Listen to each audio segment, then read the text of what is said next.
I'm replacing the lower door gasket on a Kenmore dishwasher. This is model 58715072201.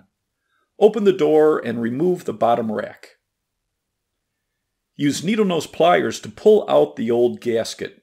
Pay attention to how the gasket is positioned in the door. There are notches and two sides to the gasket.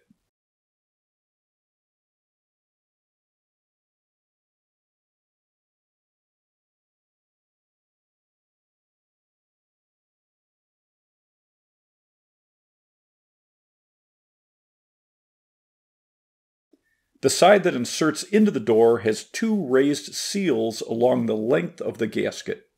The other side has one seal along the length and it's angled. You want this seal to be angled down with the door open. The channel that the gasket slides into is on the back of the inside door panel.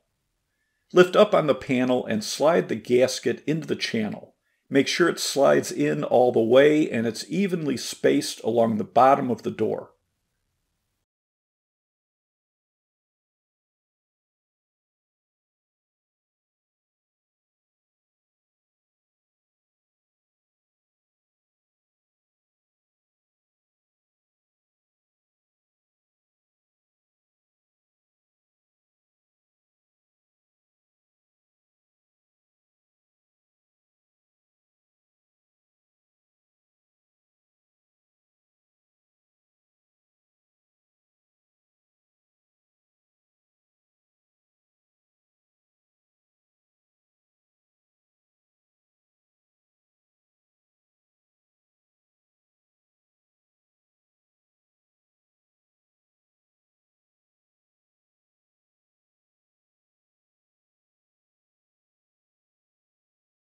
Replace the rack and test the unit.